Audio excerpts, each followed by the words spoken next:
Hey everybody, welcome to the Social Media and Politics podcast, bringing you expert insights into how social media is changing the political game.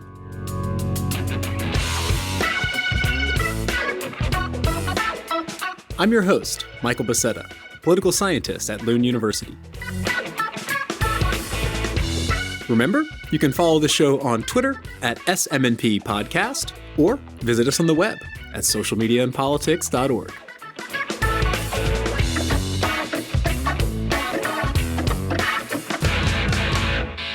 All right, y'all. Happy quarantine, everybody. Thanks so much for tuning in. So none of us can escape the effects of the coronavirus pandemic on our daily lives, but it's also saturating our media environment and creeping into our politics. And even though we don't have the tightest lockdowns here in Sweden, I'm tired of hearing about the coronavirus, and you're probably tired to some extent about hearing about the coronavirus. So I don't want to focus too much on that, but I was curious to find out what type of communication research is out there looking at health information and social media. And my guest today is Dr. Leticia Bode. She is an associate professor in communication, culture, and technology at Georgetown University. And Dr. Bode has done plenty of political communication research looking at how politicians campaign on social media or how citizens use social media to participate in elections, but she's also done some experiments looking at health misinformation and how that can be corrected on social media. So we'll be diving into some studies, particularly two co-authored with Dr. Emily Vraga at George Mason University. One is called See Something, Say Something, Correction of Global Health Misinformation on Social Media. That's in health communication. And the other is I Do Not Believe You, How Providing a Source Corrects Health Misperceptions Across Social Media Platforms. That's in information communication and society. So we'll be looking at what health misinformation is on social media, what seem to be the promising mechanisms used to correct health misinformation on social media, and we'll also at the very end get into a bit of what early research says about the coronavirus conversation on Twitter. So all three of those studies will be linked to in the show notes if you want to give them a deeper read. But without further ado, let me turn it over to Dr. Leticia Bode. Again, she's an associate professor in communication, culture, and technology at Georgetown University. Dr. Bode, thanks for taking the time out and welcome to the Social Media and Politics podcast. Thanks so much for having me. So before discussing the work you and your colleagues are doing around COVID-19 and Twitter, I'd like to set the stage a bit by talking about your research in health communication more broadly. And in several studies, you've been looking at how social media can be a conduit not just for misinformation, but also the correction of misinformation. And I think that's an interesting angle to take. So I'm wondering, how did you become interested in misinformation correction on social media, and why decide to look at health communication specifically? Yeah, that's a great question. So my co-author, Emily Vraga, and I started looking at misinformation back in 2014. So basically before it exploded on the world scene. And the reason that I kind of pivoted, so I'm kind of a political communication scholar by training. The reason I pivoted to studying misinformation was every time I would present about my work about how people encounter political information on social media, I would get questions about, but how much of that information is just horrible, right? So people are getting information, but maybe the quality of the information is not as good. And I didn't have a good answer to that. So that was why I was interested in starting to study misinformation, specifically in the context of social media. Once I started looking into that question, Emily and I realized pretty quickly that political misinformation is really complicated. So we have a piece that just came out a couple months ago looking at how researchers define misinformation and how we can kind of define it for ourselves. And everybody knows this, it's really complicated to define in a way that everyone agrees this is true and this is false. And that was what led us to health misinformation. Was it tends to be a little bit more clear-cut what counts as true and false in the realm of health misinformation as compared to other realms like political communication.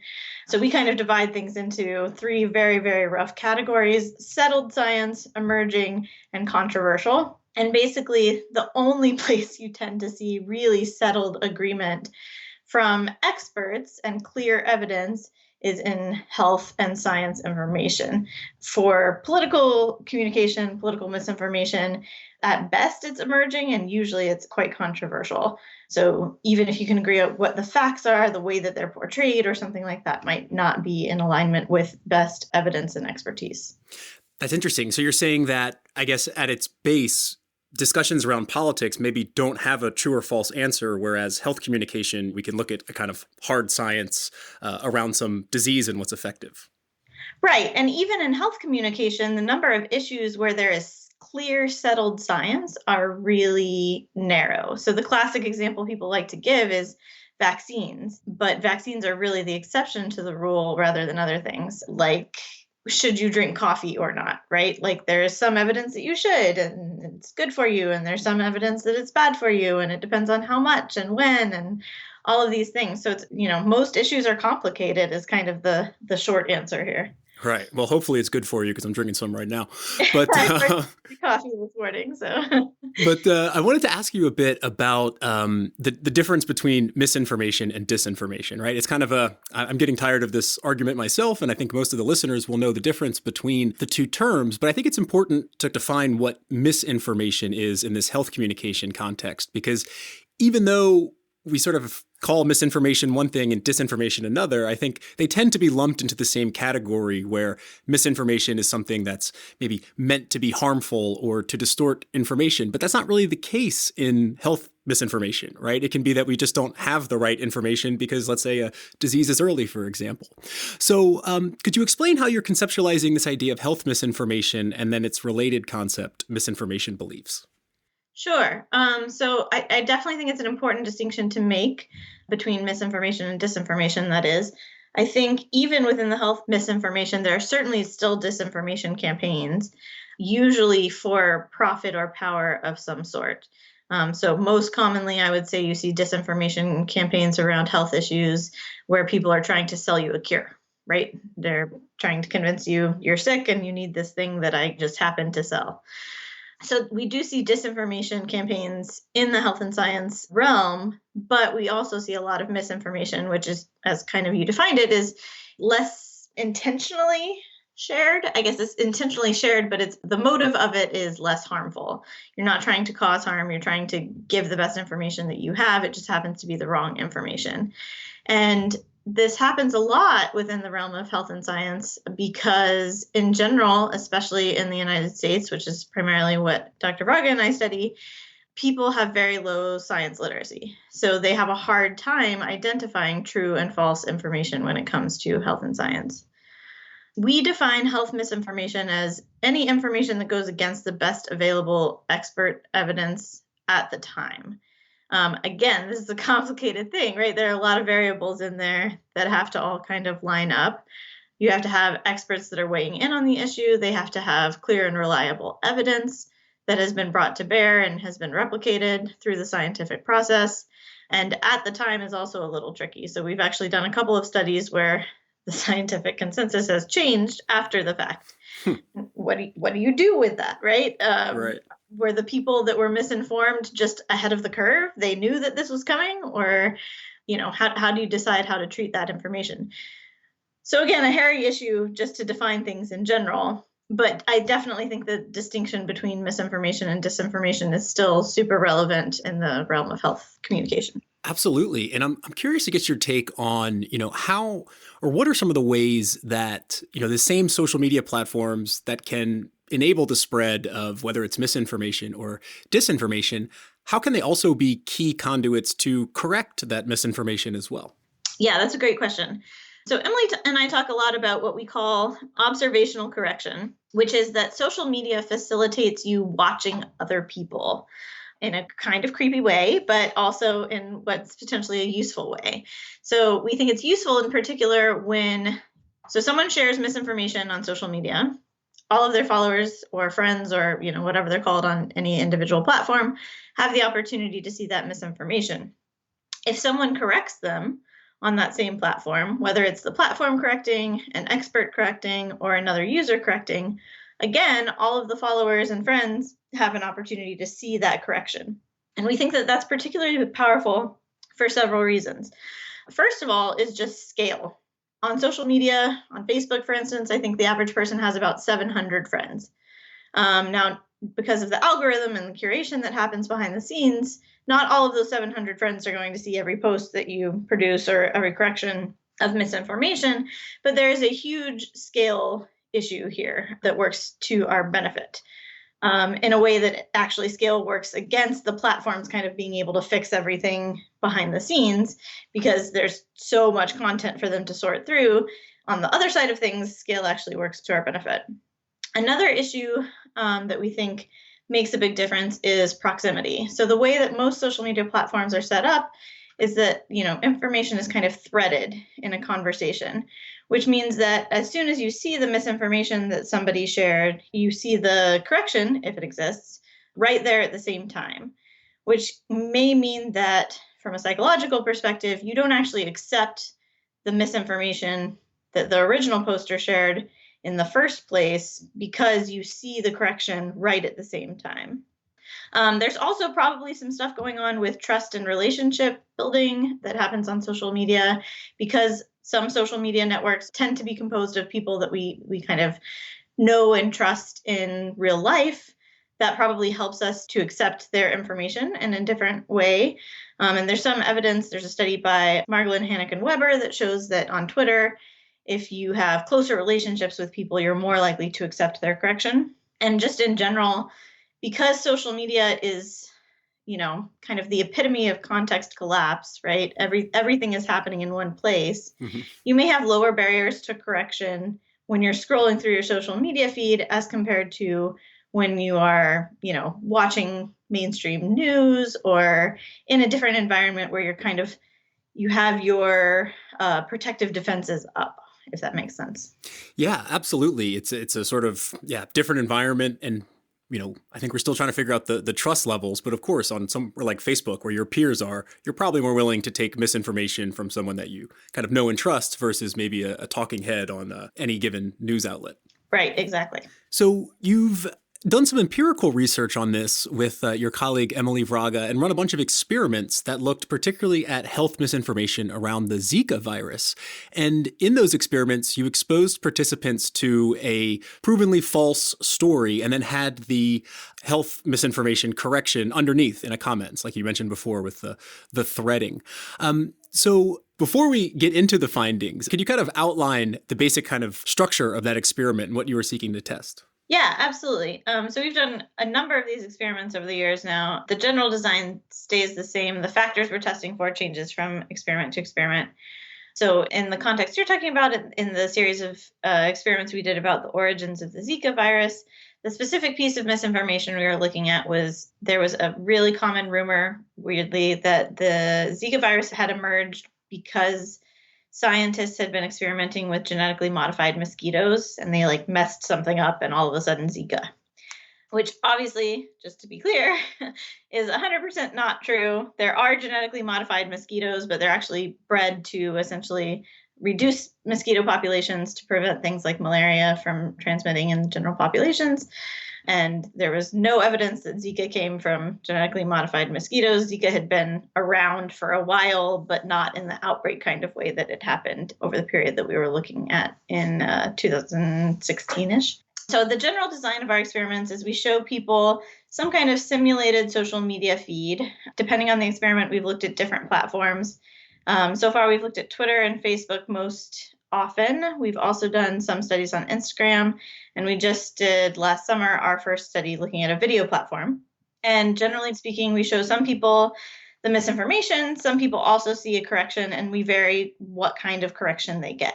So the specific factors that we looked at in the studies that you're talking about is how many corrections they get, whether they get one or two corrections from users, what the source of the correction is, so whether they're getting it from another social media user, from a social media platform itself, or from an expert organization. For expert organizations, we generally try to use very high credibility organizations like the Centers for Disease Control. We've also looked at the American Medical Association and Pew Research Center.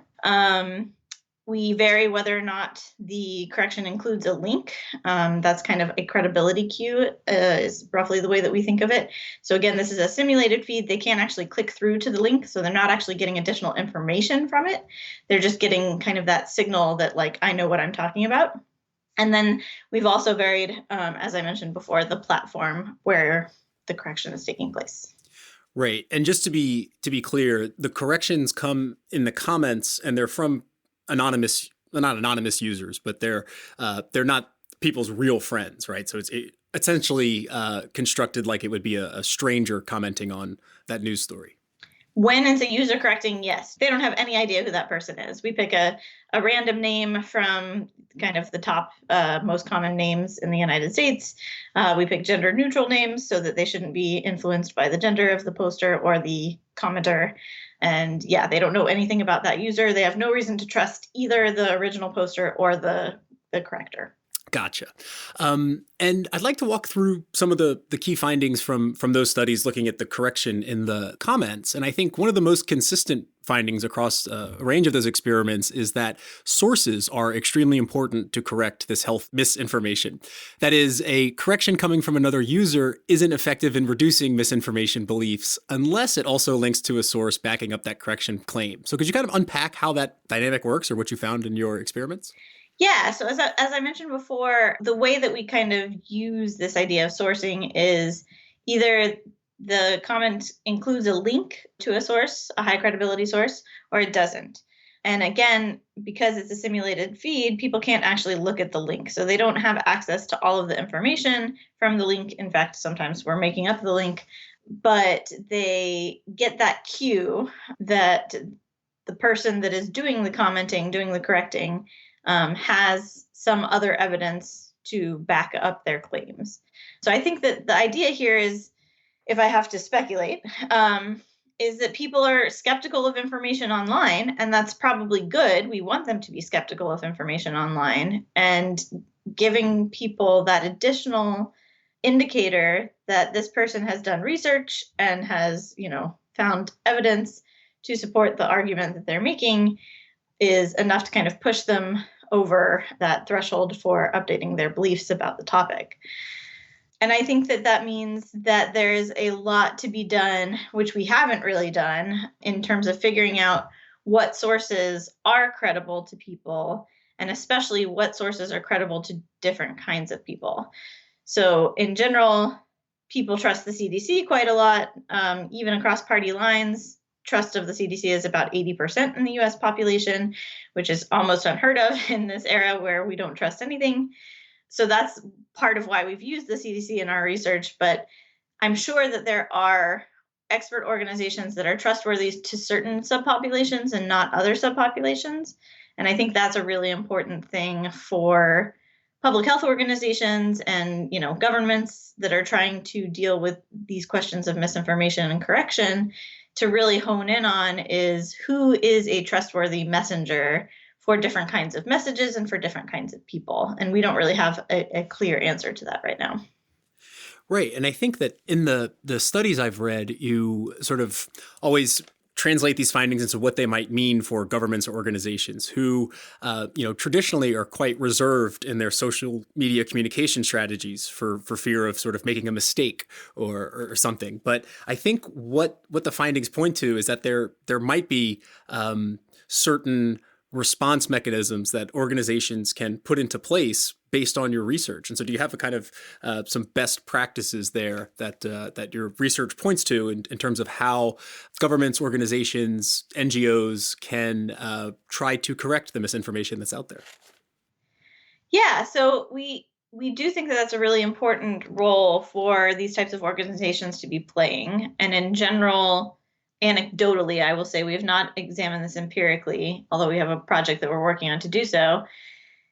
These organizations are not doing kind of what our research shows is really effective, which is direct correction of someone who is wrong on social media.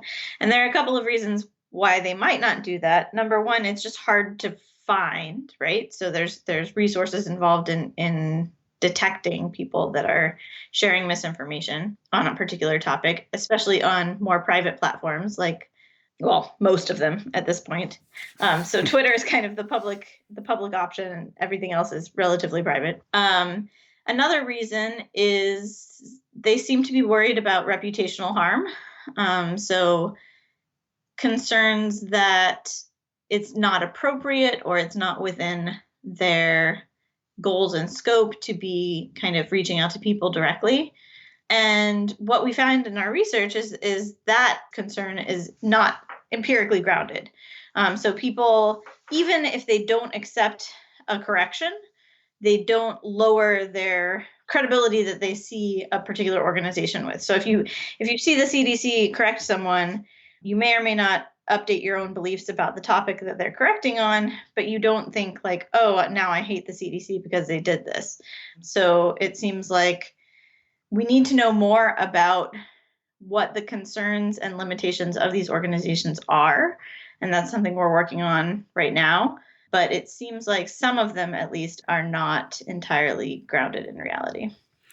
Right. And I'm thinking about this is kind of part of, I guess, the responsibility of the organization and how they structure their content that corrects this misinformation, but also a little bit about the platforms. And what I'm thinking about is, in your experiment, how the links are presented as embeds, right? So in the comments, there is usually a kind of headline, maybe a picture, and then a byline that is, in your experiment, that's the only thing that the participants could see because they don't click through the article. And I think on social media, they probably won't click through it anyways. That's a good point. So I think, there's to an extent, there may be a responsibility for the platforms to have this sort of robust embedding or hyperlinking system in the comments, but then the organizations also need to sort of front load the correct information so that it appears in those embeds as well. Have you noticed anything along those lines, looking at different platforms and the way that you construct these experiments?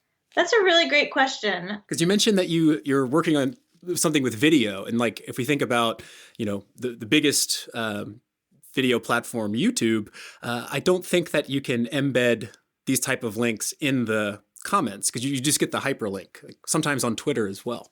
Right. Yes. So you would see the text of the link essentially, but you wouldn't see the kind of rich environment that you see in a Facebook comment, for instance. Right. Yeah. I think that the platform matters quite a bit in that regard. And some platforms, so notably Facebook, has gone out of its way to surface related articles with fact-checking information when someone shares information that has been flagged as false, according to their third-party fact-checkers. So there are definitely differences in platform approaches from that regard. I don't think that people have really drilled down into how the platforms choose to show content in different ways and what effect that might have on what kinds of information people get from, sharing links and things like that. I think that that's a really interesting thing to think about in terms of, different platform affordances and what that means for the context in which you're getting this information. And that's definitely not something that we've looked at in our research. Right. But I think there is also, I'm just kind of trying to comb through the study where you tested Facebook versus Twitter. And I think at some point you write that there's different expectations when people log on to these platforms, right? Twitter, obviously, as a source for news. So I think there's like the platform kind of features, and then there's also, who is the demographic of the platform and why are they going there? It seems like that would have some bearing on how effective that misinformation correction might be. Absolutely. Yeah. So the thing that we say in that article is relatively speculative of trying to figure out, why we see the differences that we do between platforms. But I do think that your expectations of what the platform is for are definitely going to influence how you interpret the information that you get from the platform. Related to that, we have a survey that we just fielded in March that looks at kind of attitudes about correction on social media in general. And I think that's also something that probably varies by platform. So asking people like, do you think it's appropriate for people to correct each other on social media? And do you think that misinformation is everyone's responsibility and things like that?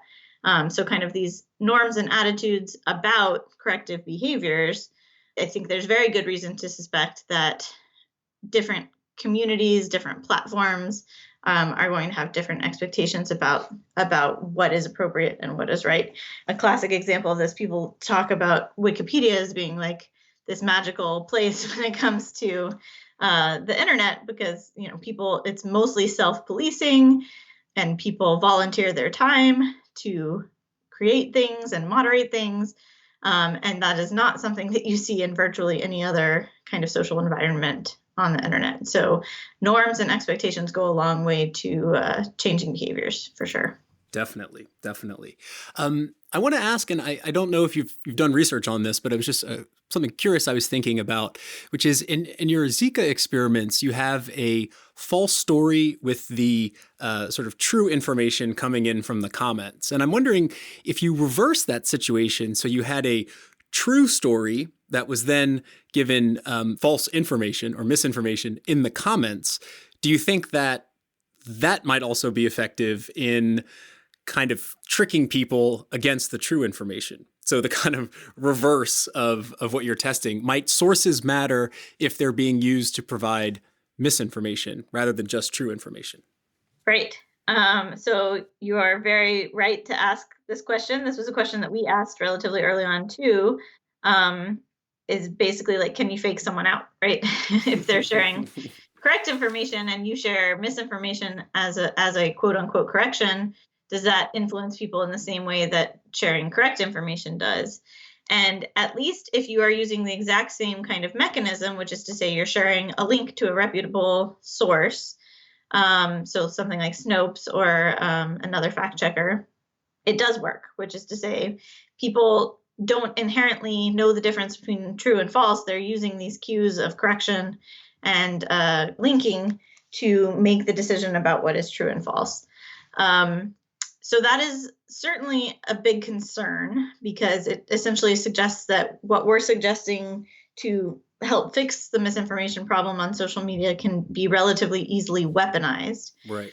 I think it goes back to the question you asked before about how platforms choose to show embedded information from links, because if a link shows you enough information that it's clear that it doesn't say what the commenter is claiming it says.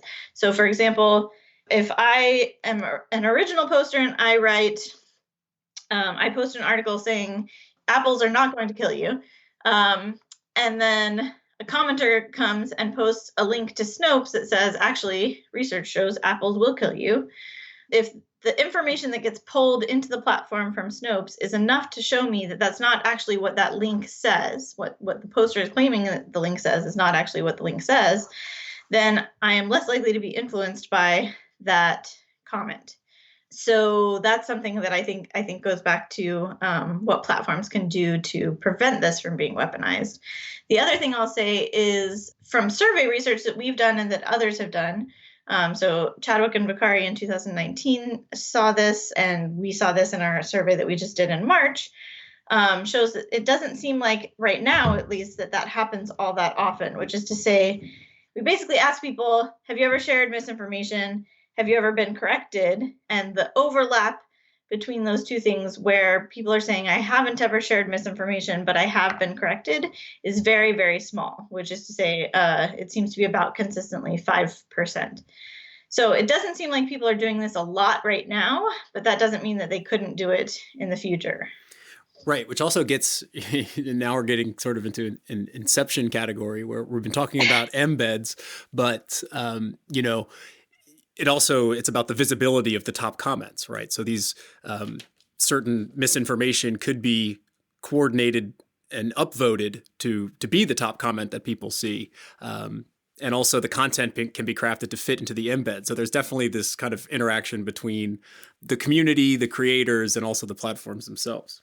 Yes, absolutely. And there's also research about, what headlines fact checkers choose, for example, which affects the information that people see from the embed as well. So there's lots of combining factors to make this all really, really hairy. Definitely.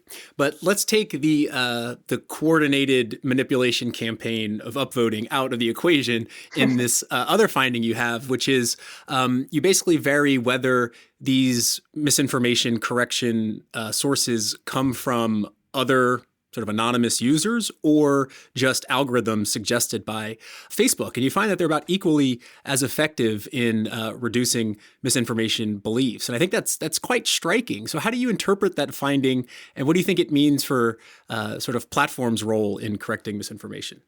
Yeah, so our first research actually in this area was looking at platform correction. So before Facebook actually started pushing out fact checks through the related articles, we were interested in what effect that would have on people. So that was the very first thing we looked at.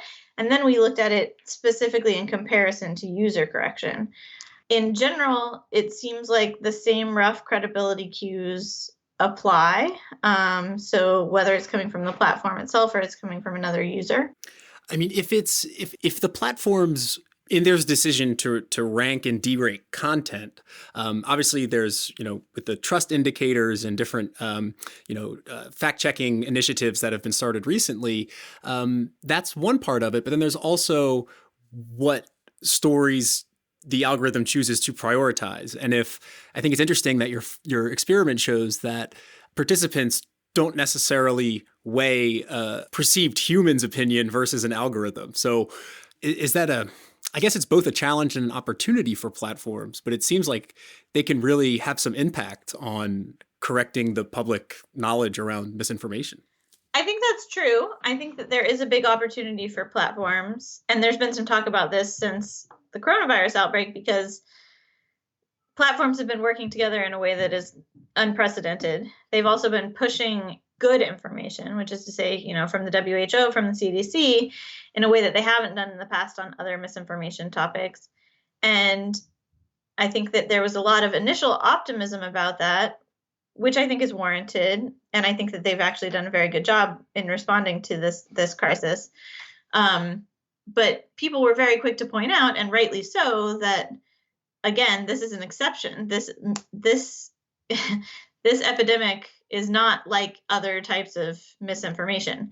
So what the platforms can do is very topic specific. And I think because misinformation proliferates on social media so much, people want the platforms to fix it and think that that is, a responsibility that the platforms have. And I think that is probably somewhat misguided. I think platforms can only do so much, particularly because of the scale that they're dealing with. And we had misinformation before we had social media. We're going to have misinformation after we have social media. So I think that the idea that platforms can eradicate misinformation is misguided. But I do think that they have an opportunity to think about strategic ways to elevate good information and perhaps de-amplify bad information. Mm-hmm. Because even if they do the best possible job, there's still people out there who may not be open to correction. And you've looked in your research about people who hold conspiracy beliefs, which I think is a kind of interesting variable to throw in there. And why examine the role of conspiracy beliefs when correcting health misinformation? So conspiracy beliefs are really interesting. They capture popular attention in the same way that they capture research attention. There's actually a lot of really good research on what people call conspiracy thinking or conspiracy ideation. So this is actually an underlying predisposition that people have. It's essentially like a personality trait, if you want to think of it that way. It doesn't tend to actually change that much. So certain people are more susceptible to believing in conspiracies and other people are not. And that goes across issues, across topics, across time, all sorts of things. So if you are a person that thinks we didn't actually land on the moon, you are also more likely to think that the Zika virus came from genetically modified mosquitoes, even though those two things have nothing to do with each other. And there's a lot of good research, especially by Joe Usinski, looking at the relationship between conspiracy belief and misinformation acceptance. And those two things tend to go together. So that's why we decided to look at conspiracy thinking in the particular piece that you're talking about. There is also often a fine line between conspiracy and what misinformation is. So if you believe a particular piece of misinformation, you may well believe a conspiracy related to it, which is either people are conspiring to keep it a secret, whatever it is, the truth, the real truth, or they are conspiring to cover up the origins of it, or, different things like that. So a conspiracy that's really common right now is that the coronavirus was made in a lab. If you believe that the coronavirus was made in a lab, you also have to believe that some people are hiding that fact from the world. And so you can see how those two kinds of things tend to go together. Related to our research, what you asked about is that it's specific to the type of correction, right? So algorithmic correction, which is to say correction coming from a platform, was effective even for those who are high in conspiracy beliefs, which is relatively unusual to find that those people are persuadable at all. Though that was several years ago, and that could have changed given the politicization of certain platforms in the meantime. So the less political or part of the conspiracy that you think a particular information source is, the more likely you are to accept information from that, even if you think in general the world is, conspiring against you. Right. I think it's interesting because you note in the paper that maybe one explanation is that people tend to think that, algorithms are completely unbiased and just, deliver the truth in some way. And I think you're right to point out that there has been a significant change over time where I think people are more and more critical of algorithms than they were in the past. Yes, I think, until recently, people didn't even know what an algorithm was. So there's a lot of learning happening in that area. Definitely. So I maybe took too deep of a dive into that research, but I think it's super fascinating because I want to talk a little bit about your project going on right now with the Twitter conversations and around the coronavirus. So do you want to just kind of introduce what the main themes are you're working with there? And is it part of a larger project, or kind of what's the motivation to get on that data? Yeah, so the paper you asked about is, as you can tell from the co-author list, it's part of a really big team. So we have lots of different interests that brought us together for this particular paper, and we'll probably be splitting off somewhat in the future. For me, the interest was trying to just figure out how much misinformation was spreading about COVID-19 on social media for the usual reasons, which I'm sure get talked about a lot on this podcast. We looked at Twitter because they have available data in a way that other social media platforms often do not. So there are all the usual caveats that go along with that. And we break down kind of misinformation along a couple of different lines. The other goal of the paper, because we have an epidemiologist on our team, is an interest in looking at outbreak data, so actual numbers of confirmed cases of COVID-19 around the world, in comparison to different ways of kind of estimating where Twitter conversations are happening. So either from the geotagging of the tweets themselves or from location-based conversation keywords. So if you talk about Wuhan, for example, that gets tagged as being from China, as opposed to if you talk about San Francisco, that gets tagged as being from the United States. Mm-hmm. Yeah, and I'll link to all these studies and the preprints in the show notes, of course, so you can read more about that. It's probably too big of a topic to dive into here, and I think a bit maybe early in this large sort of pandemic. Yes. I want to stick particularly on what we've been talking about so far, which is the health misinformation correction. And you look at some of the key, in the paper you call them myths about the coronavirus in the Twitter conversation. This is things like heat kills the virus, or certain home remedies that cure the disease. And I'm wondering how you see these myths as it pertains to what we've been talking about in terms of health misinformation. Because if we define misinformation as this sort of lack of evidence or lack of agreed consensus by an expert community, wouldn't all information in the early stage of a crisis be a form of misinformation? Yes. If you see my point there. Absolutely. And I think that this is a really important point to repeat over and over again, is that we don't know anything right now. Science is doing its best, and they're making incredible strides, and they're moving very quickly. But there is no such thing as scientific consensus on anything related to this disease right now. We don't know entirely where it came from. We don't know entirely how it spreads. We don't know entirely how to protect yourself against it. We don't know entirely how long it takes to incubate. We don't know entirely who is most affected by it.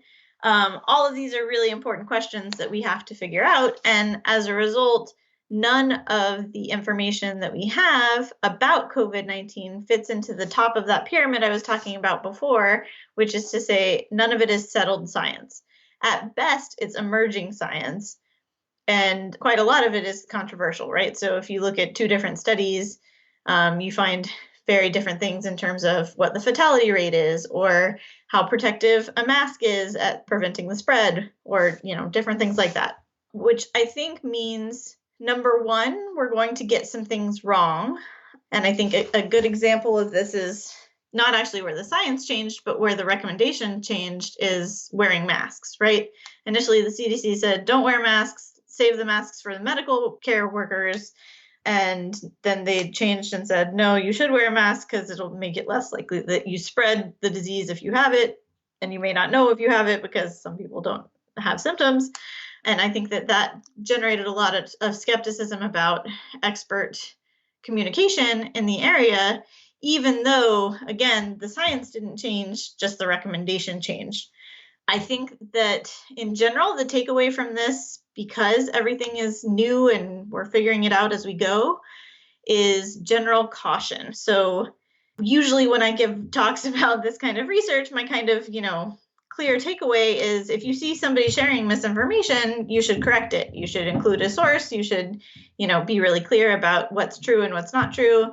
And I think that right now I'm a little bit more hesitant to recommend that because we don't entirely know what is clearly misinformation, and we don't entirely know what is clearly good, solid, reliable expert information.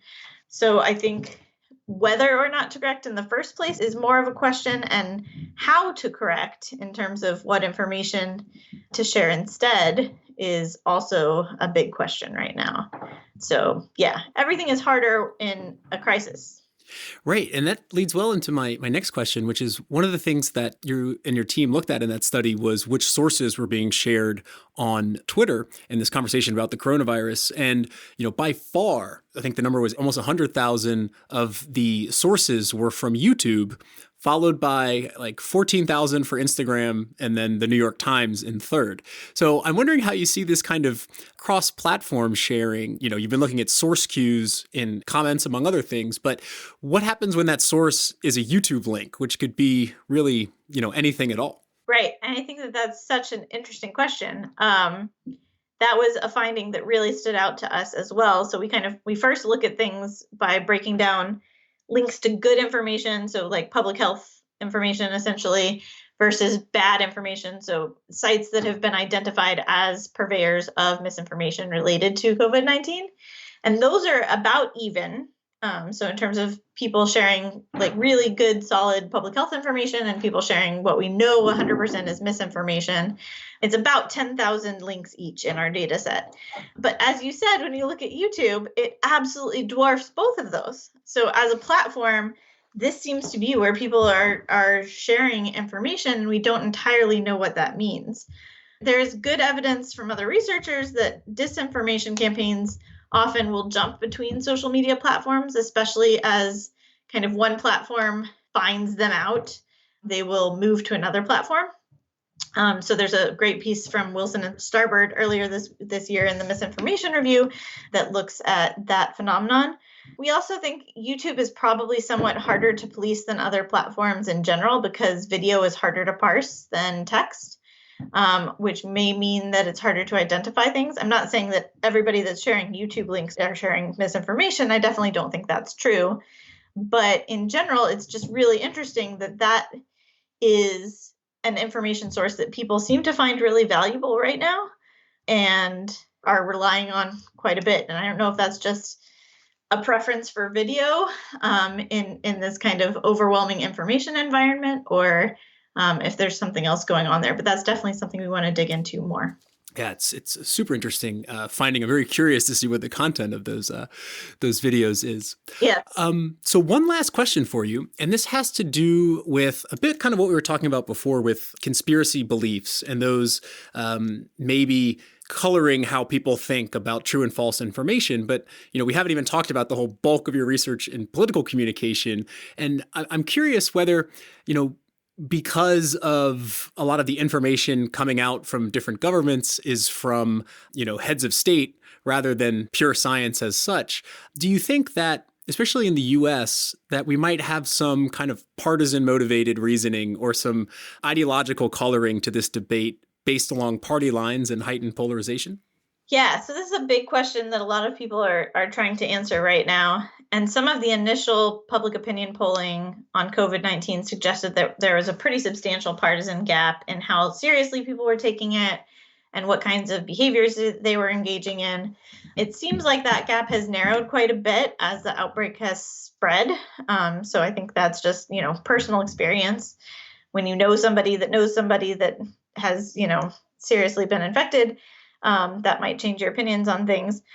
I do think the extent to which the issue or the sub-issue is politicized is a very important thing to interpret whether or not polarization plays a role. So basically, if the information you're getting is from public health experts, if politicians are mostly staying quiet and letting health experts talk, then we wouldn't necessarily expect polarization to play a large role.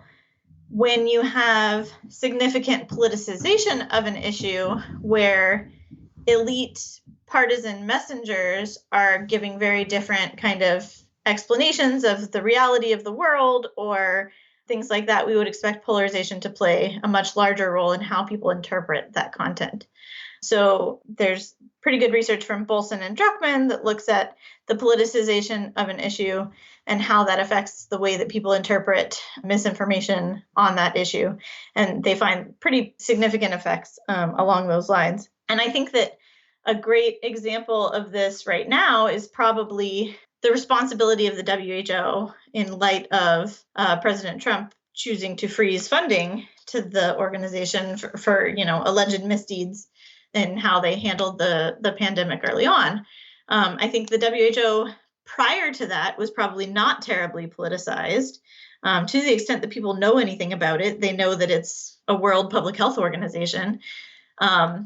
I think now we'll probably start to see more of a divide in terms of, do you think that this is the WHO's fault? Do you think, they're doing enough? All of those kinds of questions will break down more along partisan lines because it has become a partisan issue. Absolutely. It's, again, still very early stages to say too much about that or about the sort of coronavirus in general. But I hope at least this podcast has been able to correct any misinformation about correcting misinformation that's out there. So Dr. Bode, thank you so much for taking the time out and sharing your research with us. Thank you so much.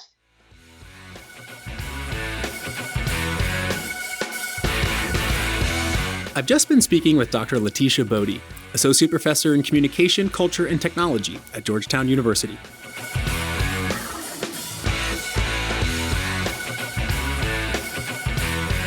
Be sure to check the episode description to find links to the studies that we talked about in this episode, if you'd like to give them a deeper read.